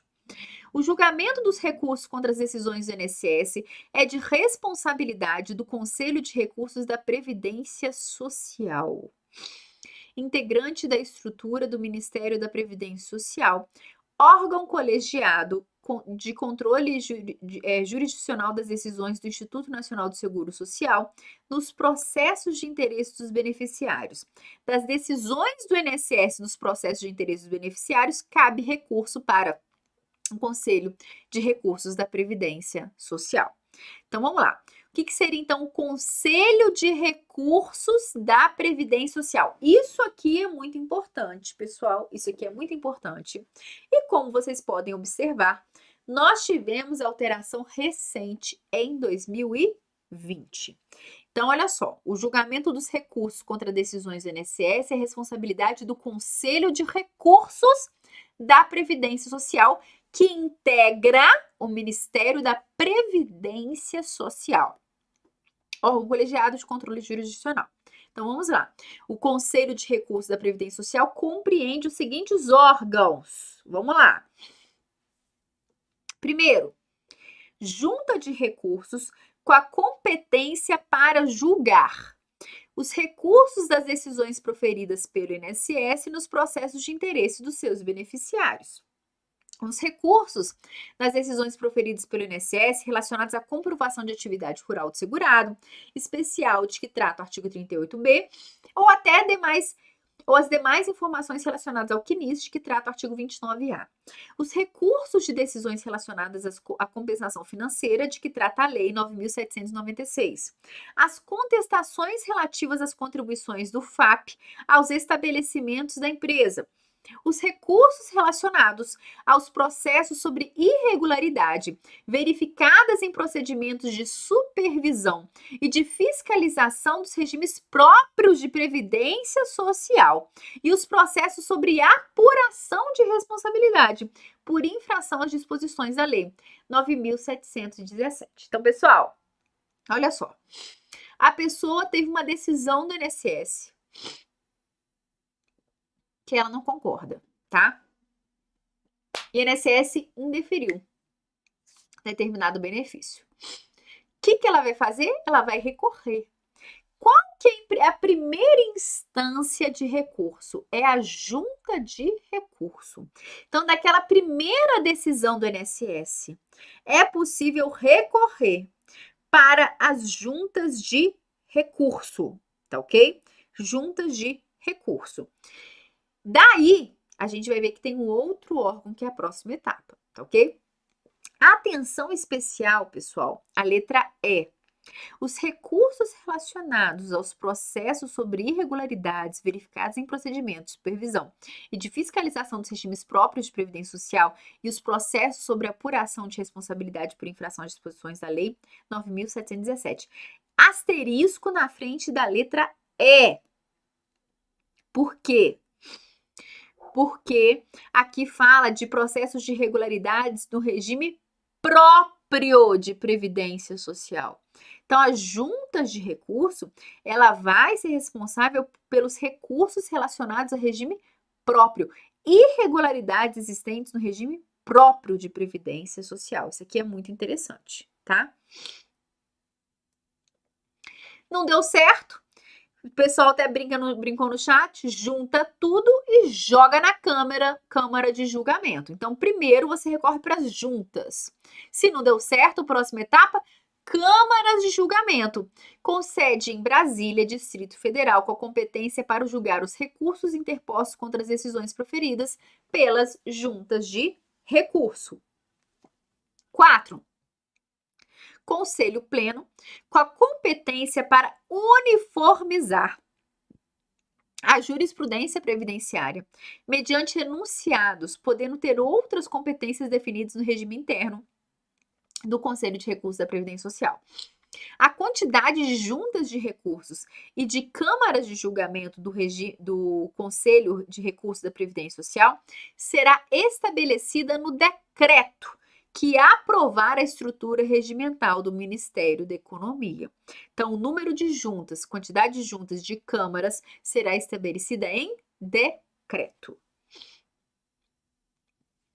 O Conselho de Recursos da Previdência Social é presidido por um representante do governo, com notório conhecimento da legislação previdenciária, nomeado pelo ministro de Estado da Previdência Social, cabendo-lhe dirigir os serviços administrativos do órgão. Então, isso aqui é decorebinha, mas que é importante para a gente. Então, o Conselho de Recursos é presidido por um representante do governo, com notório conhecimento da legislação previdenciária. As juntas de recursos e as câmaras de julgamento, presididas por representante do governo federal, são integradas por 4 conselheiros em cada turma, nomeados pelo ministro de Estado da Economia, com a seguinte composição. Então, como funciona a composição das juntas e das câmaras? Primeiro, para os órgãos com competência para processar e julgar as contestações aos recursos de que tratam os incisos 1, 2, 3 e 3 do caput do artigo 305, 2 representantes do governo federal, 1 representante das empresas, 1 representante dos trabalhadores. Para os órgãos com competência para processar e julgar os recursos de que tratam incisos 4 e 5 do caput do artigo 305, 2 representantes do governo federal, 1 representante dos entes federativos e 1 representante dos servidores públicos. Pessoal, essa parte de composição é aquela parte que eu pego e te falo. Infelizmente, a vida é cruel. Tem que memorizar, tem que decorar, não tem muita saída, tá? É isso aí. Tem que decorar a composição, que você só vai decorar se você ler algumas vezes e anotar no seu caderno, tá? Vida é cruel, tem que decorar, não tem jeito. Então, vamos continuar.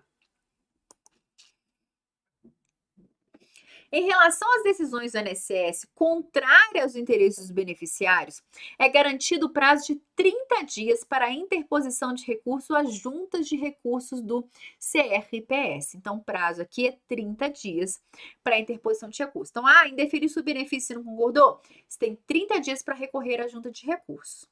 O prazo para a interposição de contestações e recursos ou para oferecimento de contrarrazões será de 30 dias contado.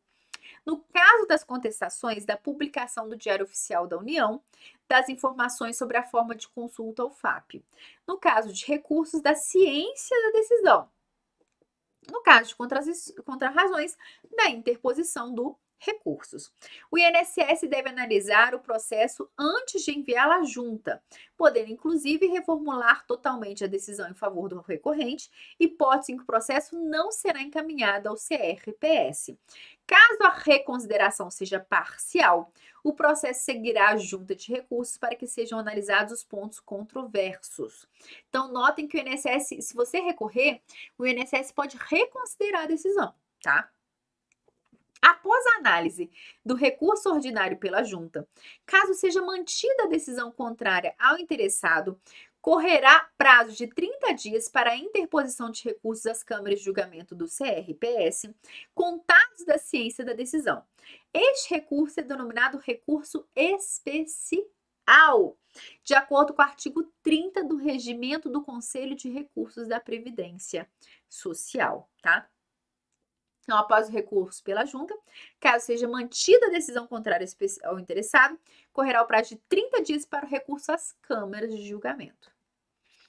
A interposição intempestiva do recurso especial suspende os efeitos da decisão de primeira instância e devolve à instância superior o conhecimento integral da causa. Contra a decisão da Câmara de Julgamento, não cabe recurso na esfera administrativa. Isso aqui é importante ficar em prova, tá ok? Contra a decisão da Câmara de Julgamento, não cabe recurso na esfera administrativa, tá? Decreto 10.410, ele fala o seguinte no artigo 352. Para fins de reconhecimento inicial de benefícios previdenciários, desde que este não acarrete revisão de ato administrativo anterior, o presidente do INSS poderá editar súmulas administrativas que terão caráter vinculante perante o INSS nas seguintes hipóteses: sobre o tema a respeito do qual exista súmula ou parecer emitido pelo advogado-geral da União, sobre o tema decidido pelo Supremo Tribunal Federal em matéria constitucional ou pelo Superior Tribunal de Justiça, no âmbito das suas competências, quando devido, quando definida em sede de repercussão geral ou recurso repetitivo e não houver viabilidade de reversão em tese firmada no sentido desfavorável ao INSS, conforme disciplinado pelo advogado-geral da União. A edição de súmula administrativa de que trata esse artigo será precedida de avaliação de impacto orçamentário e financeiro pela Secretaria Especial da Previdência Social e Trabalho e Ministério da Economia. As súmulas administrativas serão numeradas em ordem cronológica e terão validade até que lei, decreto ou outra súmula discipline a matéria de forma diversa e competirá ao INSS mantê-la atualizada em seus sítios eletrônicos. Pessoal, o que está falando? Muitas vezes o INSS vai ter que editar súmulas, porque direito previdenciário é um negócio tão controvertido que até que vem uma lei que discipline, até que vem uma jurisprudência, o INSS tem que resolver a situação. Ele está com a situação ali na cara dele, ele tem que fazer alguma coisa, ele não pode falar assim, não, depois eu penso nisso, vou esperar a lei. Não, ele tem que resolver. Então daí veio essa ideia de edição de súmulas, tá ok? Mas vejam bem, olha só. As súmulas administrativas serão numeradas em ordem cronológica e terão validade até que lei, decreto ou outra súmula discipline a matéria de forma diversa e competirá ao INSS mantê-las atualizadas em seus sítios eletrônicos. Para fins do disposto nesse artigo, a Procuradoria Federal Especializada junto ao INSS emitirá parecer conclusivo para propor edição, a alteração ou cancelamento de súmula administrativa da qual deverá constar o fundamento para sua edição. Aqui, pessoal, como funciona essa questão de recursos administrativos dentro do INSS. Então, em deferimento do benefício pelo INSS, prazo de 30 dias para recurso para a junta. O INSS reanalisa o indeferimento. Se ele manteve, encaminha para a junta. A junta defere o recurso, benefício concedido. Se ele não mantém, concede benefício, né? Se ele não mantém o indeferimento. Enfim, se ele mantém e encaminha para a junta indefere prazo de mais 30 dias para o recurso. Do recurso, que é o Conselho Regional, ele defere o recurso, benefício concedido, se não, ele indefere. Enfim, pessoal, bom que vocês sabem que tem a junta, depois da junta tem as câmaras, tá? E o prazo é de 30 dias para a junta e depois de 30 dias para as câmaras. Questãozinha de prova do último concurso do INSS. Matheus, requereu ao órgão regional do INSS a conversão do auxílio-doença em aposentadoria por invalidez. O INSS indeferiu o pedido de Matheus por considerar que a doença que o acometera era curável e, por isso, ele era suscetível de reabilitação. Acerca da situação hipotética e dos recursos nos processos administrativos de competência do INSS, julgue os itens que se seguem. Caso seja interposto recurso contra a decisão que indeferiu o pedido de Matheus, o órgão regional do INSS que proferiu a decisão não poderá reformá-la, devendo encaminhar o recurso à instância competente. Pessoal, a gente viu que é possível a reconsideração pelo órgão do INSS que indeferiu o benefício. Então, é possível a reconsideração. Questão errada. O INSS, Secretaria Especial de Previdência do Trabalho e Ministério da Economia, e quando for o caso, na hipótese inciso 4 do CAPT, os entes federativos poderão reformar suas decisões e deixar de encaminhar, no caso de reforma favorável ao interessado, a contestação ou recurso à instância competente ou rever o ato para não prosseguimento da contestação ou recurso. Então, é possível uma reconsideração pela própria autoridade que proferiu a decisão, ok? Então, questãozinha aqui, tranquila, né?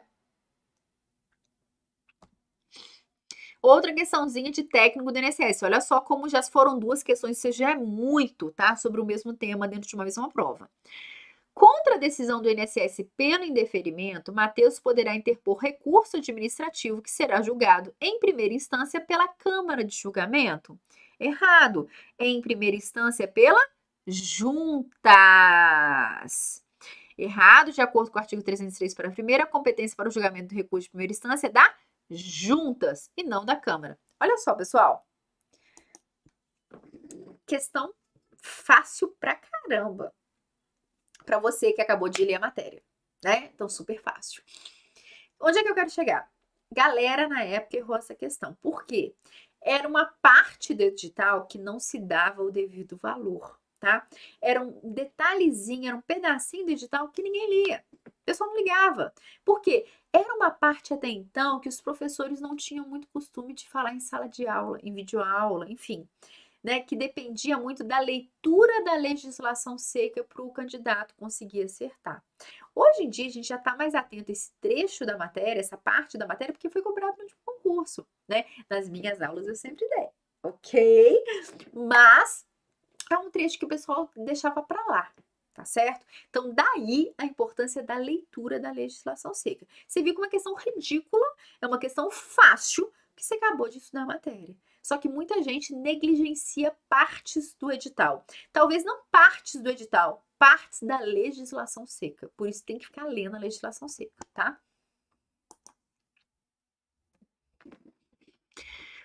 O termo inicial para contagem do prazo decadencial, esse aqui eu vou pular porque é de decadência, tá, pessoal? Aqui também agora eu tô com questõezinhas gerais, acumulação de benefícios, acho que eram só aquelas duas, pessoal. Eram só aquelas duas que eu coloquei sobre recursos, tá? Câmara de julgamento, recurso, foram só aquelas duas, tá ok? Mas então é isso. Vocês notem que é uma matéria fácil, tá? A única partezinha chatinha, né, tinhosa da matéria é a composição das juntas e câmaras. Tem que memorizar quantos representantes do governo, aquilo ali tem que saber, tem que decorar, tá? Atenção ao que foi alterado pelo decreto 10.410, porque a gente teve alteraçãozinha, principalmente nessa parte de súmulas administrativas que podem ser editadas pelo INSS, novidade. Fora isso, matéria tranquila, redação, literalidade da legislação, tá ok? Então, vamos finalizar a aula de hoje. Foi um prazer estar aqui com vocês. Espero ter contribuído no aprendizado. Um grande abraço e até a próxima!